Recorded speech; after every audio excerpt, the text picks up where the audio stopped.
why is people strategy important? People strategy is important because the people are the first line of defense. They're the first line that touches your customers, they touch your product, they can make or break the success of an organization.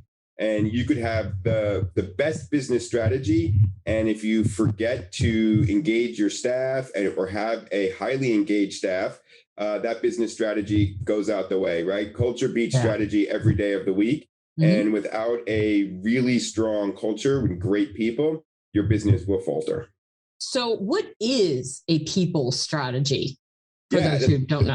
That's a great question. A people strategy marries your business strategy. So when you look at your business and you say, 5 years from now, I want to be XYZ size, I want to make XYZ in revenue, I want to have XYZ number of employees, I want to be in XYZ markets. The people strategy works the same way. It looks backwards and it says, well, if I'm going to need XYZ employees, how do we recruit that many people? What are the costs of recruiting that many people? It looks at what are the strategies required to then engage and manage that number of people? If you want to be in certain markets, do you need to have people in those markets? And what is the cost of that in those markets? And then how do you put a road underneath all of that to support them, right? Because you need to have great systems, you need to have great processes. You need to be regulatorily compliant. You need to make sure that if you are going to be in certain markets, you can pay them in local home currencies.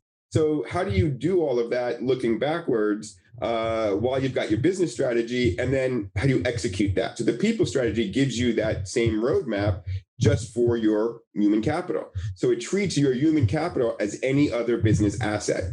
You have to think of your people as two distinct sort of sets of traits. Mm-hmm. One is their people. They're going to have their families, their needs, their medical concerns. You're going to have to meet their needs where they are. And that's not an easy task, but that's something that you're going to have to figure out what fits your business.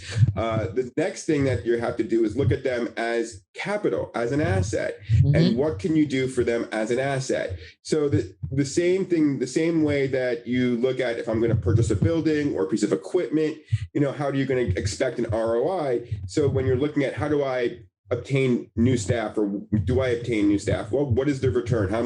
What's the multiple that you need to achieve on this person to make the hire justified? And if you have a plan for that, then you are able to manage that and not be caught off guard.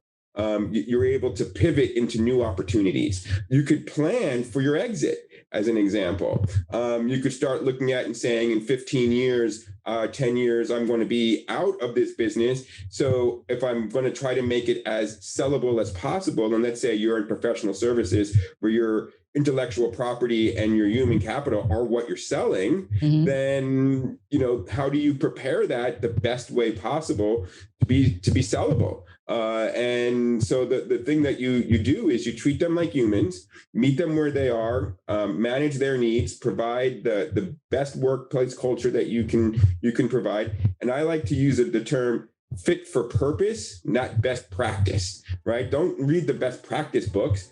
Look what fits in your organization, right? The best practice might not work for you. Right. So put in what's a fit for purpose and treat it as an asset.